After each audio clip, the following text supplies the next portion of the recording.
Hello, friends. This is Nikunj Goenka, a chartered accountant by profession and a teacher by passion. Currently, I'm teaching both direct and indirect tax at SGC Institute, Kolkata. In today's video, I'm going to share a very important message with all of you. तो I request आप पूरा video देखिएगा because आपको video के content से ही समझ में आ गया होगा कि मैं आज आपके साथ बहुत ही इंपॉर्टेंट इन्फॉर्मेशन शेयर करने जा रहा हूँ. This is further to my video which I made yesterday after the speech of our honourable prime minister Narendra Modi ji. उन्होंने हमारी तरफ बहुत ही इंपॉर्टेंट मैसेज हमारे साथ बहुत ही इंपॉर्टेंट मैसेज शेयर किया था, एक विजन शेयर किया था. दैट इज़ ऑन आत्मनिर्भर Bharat, that is on self-reliant India movement. So post yesterday's speech, a special economic package has been announced by our honorable finance minister Nirmala Sitharaman ji pursuant to a press conference today, जो अभी कुछ ही देर पहले conduct हुआ है. आज मैं इस video में वेरी ब्रीफ में आपको मैं सब कुछ बताने वाला हूँ. I am going to update you about all the things which she has said. ये अभी जो आप मेरे सामने ये नोट देख रहे हैं, पीडीएफ देख रहे हैं, that is basically announced by the government of India. तो मैं उसी डॉक्यूमेंट से आपको कुछ important points which is relevant for you people to know about the economy as a whole and our future economic planning, जो हमारी government हमारे लिए करने वाली है और जो आपको भी समझना चाहिए, वो आपको इस वीडियो देखकर ही समझ में आएगा. So please I request you to please see the entire video. And if you want to get all the updates with respect to all such kind of progress with respect to laws and economy structure in our country, I request you to kindly subscribe to my channel and press the bell icon button so that you can receive all the updates in real time basis. So as you can see, our prime minister's vision was आत्मनिर्भर भारत अभियान, that is the self reliant movement. And उन्होंने 5 pillars के basis पे ये पूरा describe किया था. That is economy infrastructure system, vibrant demography, and lastly demand. And he has announced a 20 lakh crore package which constitutes roughly 10% of India's GDP. तो ये बहुत ही बड़ा पैकेज है जिसमें से ऑलरेडी 7-8 लाख करोड़ का package government has already given us by way of announcing Pradhan Mantri Garib Kalyan package as well as special measures which was taken by the Reserve Bank of India. आज के इस वीडियो में मैं आपको वो सारी बातें बताऊंगा जो आज के प्रेस कॉन्फ्रेंस ने finance minister, honourable finance minister Nirmala Sitharaman ji ने हमें अपडेट दिया है. So I will quickly take you to the आज का जो बात हुआ था.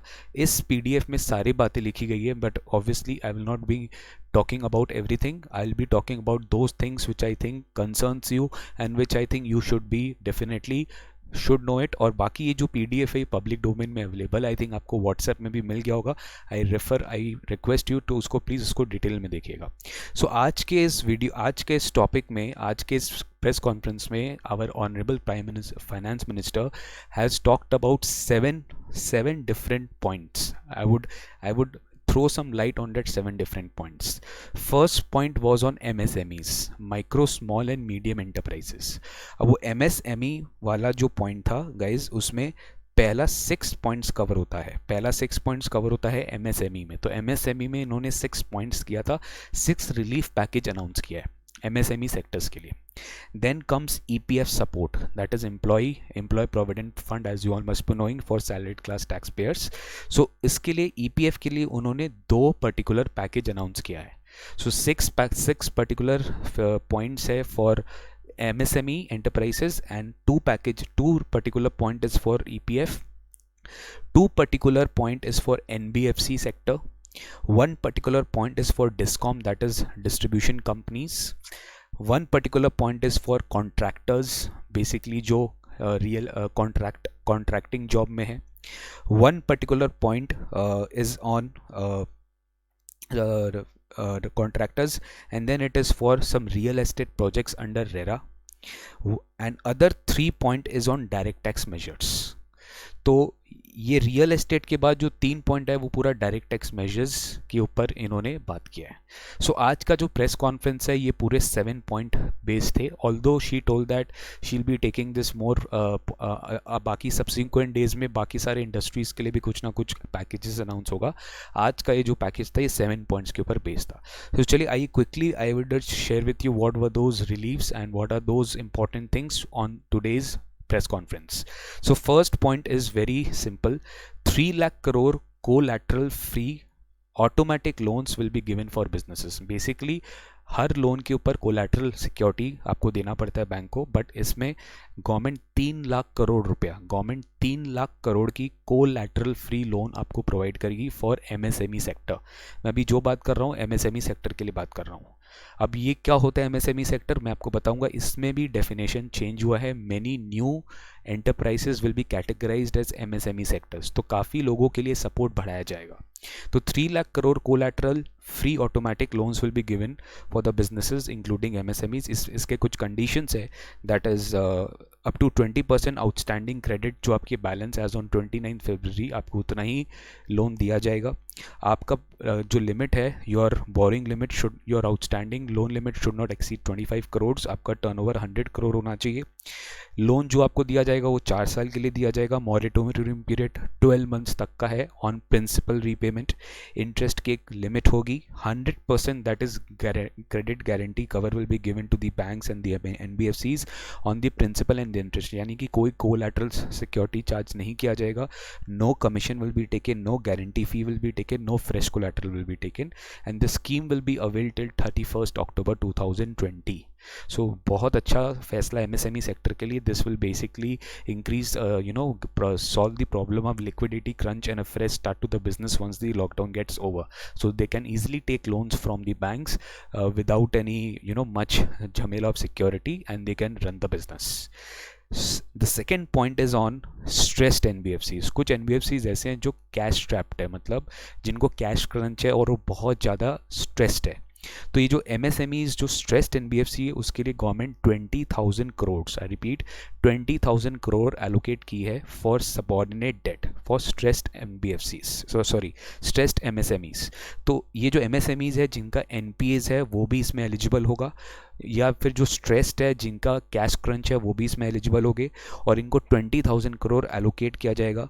Government will also support 4,000 crore to central to CGT MSME, तो इसको बोलते हैं credit guarantee trust MSC. Promoters of MSME will be given debt by the banks, which will then be infused by the promoter as a equity of the unit. So guys, ये सारे तरह के जो NBFCs होंगे, I mean MSMEs होंगे, इनको support किया जाएगा by way of subordinate date.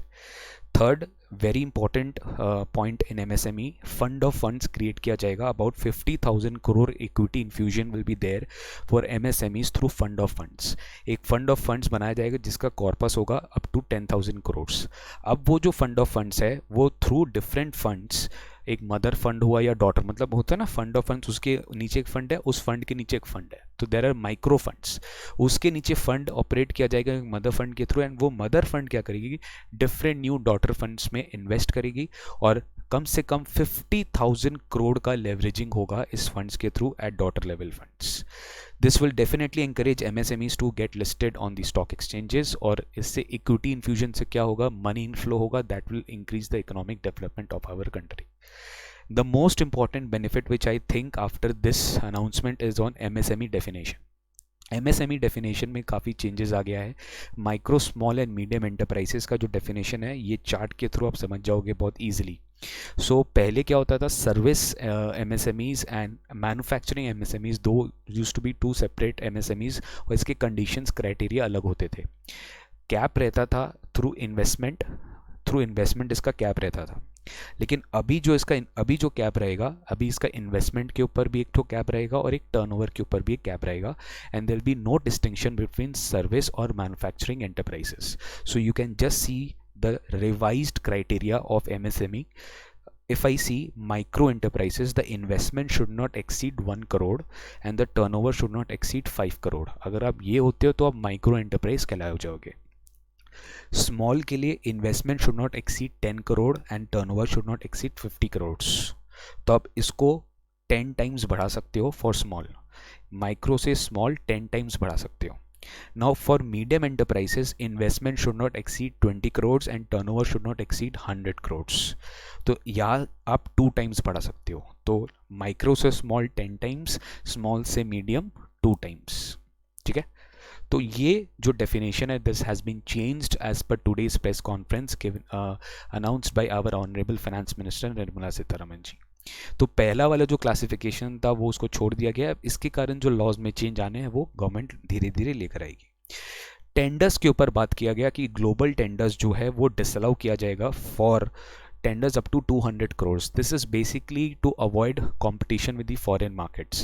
कोई भी टेंडर जब फ्लोट होता है तो उसमें फॉरेन प्लेयर्स भी आ जाते हैं, तो लोकल प्लेयर्स को, this is in line with yesterday's speech given by our honourable prime minister कि लोकल को वोकल करिए एंड लोकल को ग्लोबल करिए. तो definitely the chances to given will be given to the local sector first, domestic sector first. So up to 200 crores के जो tenders होंगे उसमें ग्लोबल टेंडर्स अलाउ नहीं किया जाएगा, and therefore up to 200 crores पे जितना भी गवर्नमेंट प्रोक्योरमेंट टेंडर्स है, everything will be given in favor of the locals, in favor of the domestic industries. So I think definitely it is a great move towards Atmanirbhar Bharat. And other interventions for MSMEs was basically providing them with the e-commerce platform. As you all must be knowing that abhi currently selling karna is not possible through through opening your shops. So it's better you have to sell products through your e-platform or e-commerce platform. तो उसका भी proper arrangements किया जाएगा by the government of India. And definitely government has also promised one thing through this press release and through this notes, that whatever receivables which is due to the MSMEs will be from the government and the CPSEs, that will be released in 45 days, and all the dues will be cleared within 45 days of the government which is due to the MSMEs. सो मेरे हिसाब से MSME sector को बहुत ज़्यादा boost मिला है, and definitely this will help everyone in future. EPF sector में अगर मैं बात करूं गाइस, तो EPF बहुत ऑलरेडी प्रधानमंत्री गरीब कल्याण पैकेज में विच वाज अनाउंस्ड रफली 1 month बैक, तो उसमें ऑलरेडी मार्च, अप्रैल एंड मई, ये 3 months का जो सैलरी का EPF है, that is 24%. 12% employer contribution, 12% employee contribution को ऑलरेडी वेव ऑफ कर दिया गया था. That was paid by the government. Now this has been increase by another 3 months, that is March, April, May के बाद इसको जून, जुलाई, अगस्त के लिए भी ये सपोर्ट एक्सटेंड कर दिया गया है. इस पे गवर्नमेंट ने 2500 करोड़ को एलोकेट किया है कि 2500 करोड़ गवर्नमेंट को इसमें देना पड़ेगा for employer contribution, employee contribution, जो प्रधानमंत्री गरीब कल्याण पैकेज में कवर्ड है. लेकिन जो प्रधानमंत्री गरीब कल्याण पैकेज में कवर्ड नहीं है, उनके लिए क्या, तो वहाँ पे गवर्नमेंट ने बोला कि जो स्टैट्यूटरी PF है, दैट इज SPF, उसका जो कॉन्ट्रीब्यूशन होगा, जो एम्प्लॉयर एम्प्लॉय का कॉन्ट्रीब्यूशन का लिमिट 12% होता है, उसको घटा के कर दिया गया है 10%.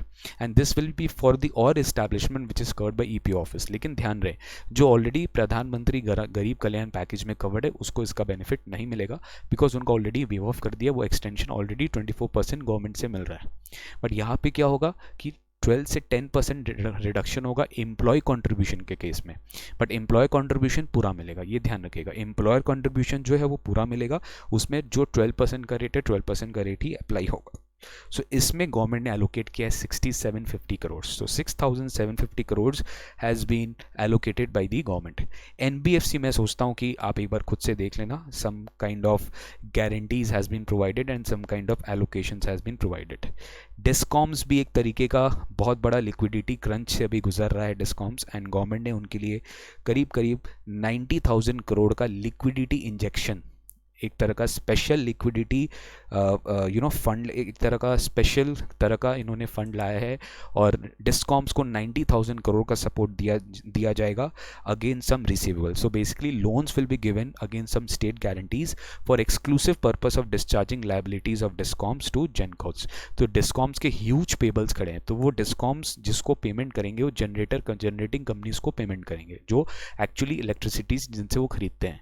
तो ये जो लोन है, ये लोन डिस्कॉम को दिया जाएगा ताकि डिस्कॉम का क्रेडिट लायबिलिटी कम हो और वो थोड़ा सा कैश क्रंच से बाहर आए. सो 90,000 करोड़ का in equity liquidity injection will be given to the discoms. Then comes a big relief to the contractors.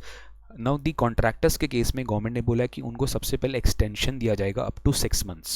What ever the contract you have been entered in with respect to contractors, आपका 6 months flat extension होगा without any cost associated to it. चाहे वो railway ने contract दिया हो, चाहे वो road transport ministry ने कॉन्ट्रैक्ट दिया हो, चाहे कोई पब्लिक वर्क्स PWD डिपार्टमेंट ने कॉन्ट्रैक्ट दिया हो. Now, this will also cover construction activities, any works, any goods and services contracts. It will also complete, very, very important, it will also cover obligations like completion of work, intermediate milestones and extension of concession period in triple P, that is public private partnership. यानी जितने भी roads, bridges, ये flyovers, ये सब जो बनते हैं, ये सब डेफिनेटली गवर्नमेंट के पीपीपी मॉडल में बनते हैं.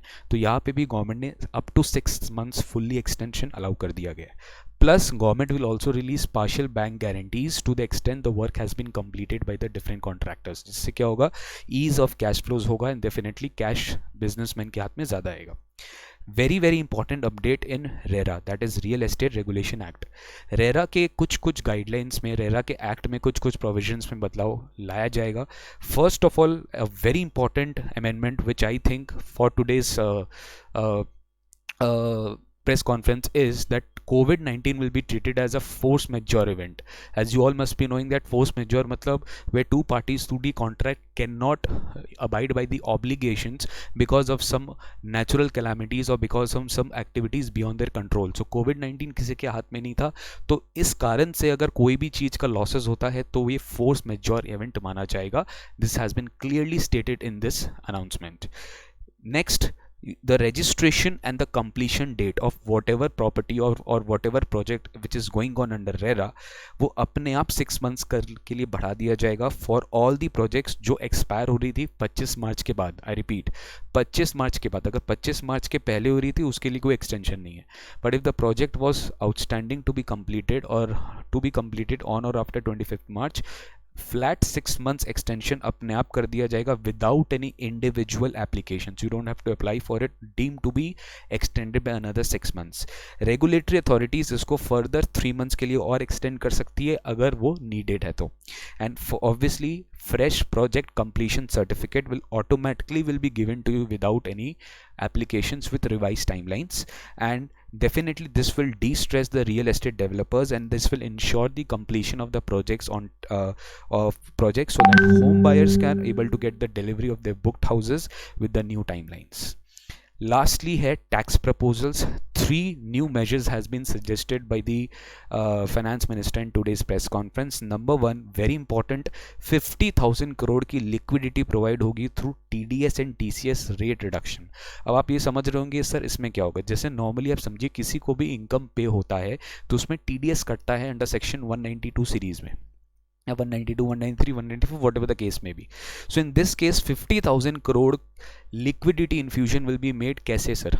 नॉर्मली जो भी TDS कटता है, एप्लीकेबल रेट 10 हो, 20 हो, 30 हो, 5 हो या 1% हो, government has decided to reduce 25% of the existing rates from tomorrow till 31st March 2021. A big relief I think कि कल से लेके 31st March 21 तक जितने भी पेमेंट्स होंगे उसमें TDS आपको 75% ऑफ द टोटल रेट के हिसाब से काटना पड़ेगा. एग्जाम्पल, अगर आपका 10% TDS रेट होता है इंटरेस्ट पे and you are paying interest to any particular person, so you have to deduct your exemption आपको मिल गया है 25%. 25% आपको नहीं काटना है, आपको खाली 75% काटना है. यानी आपको 75% ऑफ 10% यानी 7.5% के रेट के हिसाब से TDS will be deducted. But definitely ये कौन कौन से इनकम्स पे है वो अभी तक हम लोग को नहीं पता चला है. The TDS rate as well as TCS rates for non salaried specified payment. Obviously salary पे TDS का ये बात नहीं की है. Non salaried payments for specified receipt shall be reduce by 25%. Payment for contract, professional fees, interest, rent, dividend, commission, brokerage shall be eligible for this reduce rate of TDS. एक tentative list government ने दिया कि इस income पे TDS reduce rate पे कटेगा, 25% discounting rate पे कटेगा. And this will be applicable for the remaining part of the year, that is from tomorrow. पहले से retrospectively it will not be applicable, it will be applicable from tomorrow. Maybe 14th May we can consider. 14th May 20 से लेके 31st March 21 तक ये provision आ गया. And this will release liquidity of 50,000 crores. Then other direct tax measures में 2 major और हैं. All the pending income tax refunds, जितने भी इनकम टैक्स रिफंड्स है जो चैरिटेबल ट्रस्ट को पेंडिंग है, या नॉन कॉरपोरेट का बात कर रहा हूँ, यानी इंडिविजुअल हो गया, एचयूएफ हो गया, एलएलपी हो गया, बिजनेस हो गया, नॉन कॉरपोरेट बिजनेसेस या professions, proprietorship, partnership, LLP, everything will be issued immediately. यानी गवर्नमेंट कोई भी रिफंड अपने पास नहीं रखेगी, जो भी रिफंड आपका ड्यू है आपको इमीडिएटली बैंक में ट्रांसफ़र हो जाएगा। सो मैं एज अ टीचर आपको या इवन एज अ प्रैक्टिशनर और even as a tax editor और अ टैक्स लवर, मैं आप सबको सजेस्ट करता हूँ कि please do not forget to check your refund status of earlier assessment years and file and just wait and watch कि आपका वो रिफंड आए कि नहीं आया।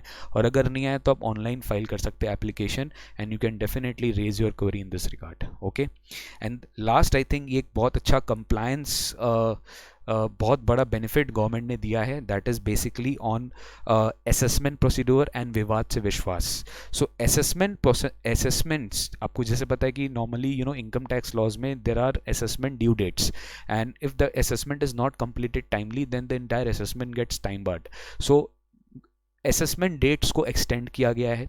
नाउ जितने भी असेसमेंट जो टाइम ड्यू हो रहे थे 30 सितंबर तक, जो टाइम ड्यू हो रहे थे 30 सितंबर तक, मतलब 30 सितंबर तक असेसमेंट क्लोज करना पड़ता 2020, automatically this has been given extension of 3 months, that is it will be extended to 31st December 2020.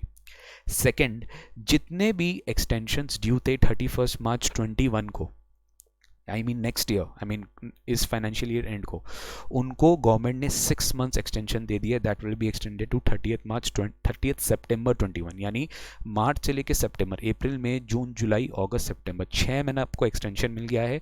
यानी अब जो असेसमेंट डेडलाइंस है that's guys that has been delayed, तो डेफिनेटली मुझे लगता है फ्यूचर में भी असेसमेंट डेडलाइंस भी गवर्नमेंट को एक्सटेंड करना पड़ेगा। So I think may be possible that एक तरह का एसओडी स्कीम आए, या फिर फ्यूचर में ऑल दो this will not be settled, ये कहीं ना कहीं फ्यूचर भी रेकरिंग होगा। तो अभी के लिए 3 महीना और 6 महीने एक्सटेंड किया गया है for 30 September and 31 March 21। And lastly, as you all must be knowing about this famous scheme which was introduced by finance act 2020, that is Vivad se Vishwas scheme, that is a settlement of dispute scheme on income tax, that आप कुछ पे कर दो tax specified date तक fully and you are waived off with interest and penalty, but you have to pay everything. So अभी कोविड-19 की वजह से डेफिनेटली पेमेंट करना थोड़ा मुश्किल हो जाएगा because you don't have enough cash to pay. So government ने उसका भी डेडलाइन बढ़ा दिया है। विवाद se Vishwas scheme period for making payment without any additional amount, आपको कोई भी एडिशनल अमाउंट, कोई भी इंटरेस्ट पेनल्टी कुछ भी नहीं देना पड़ेगा। ये जो डेडलाइन है, ये डेडलाइन बढ़ा के कर दिया गया new year date, that is 31 December 2020। So Vivad se Vishwas scheme की जो पीरियड है without additional amount is has been extended to 31 December 2020। So ये सारे मेजर्स थे जो मुझे लगा मैंने आपको सारा समझा दिया गाइज। आई थिंक ये वीडियो आप बहुत इंफॉर्मेटिव होगा and you will definitely be now updated with all the announcements. And आज जो भी हुआ मैंने आपके साथ सारा बात शेयर किया है। It took me some 1 hour to study and then explain you with all my best possible resources which I have, and I think आपको वीडियो अच्छा लगा होगा। If you like this video, please subscribe to my channel and please share this video with all your relatives, with your friends, with your colleagues, so that उनको भी information पता चले और वो लोग रूमर्स पे बिलीव ना करें। ये ऑथेंटिकेटेड इन्फॉर्मेशन है, ऑथेंटिकेटेड चैनल है और आपको ऑथेंटिकेटेड अपडेट्स ही मिलता रहेगा। सो बस बने रहे हमारे चैनल पे, यूँ ही मैं आपके लिए अपडेट्स लाता रहूँगा। And thank you so much for watching my video completely. Thank you so much, bye bye, take care, stay safe and stay home.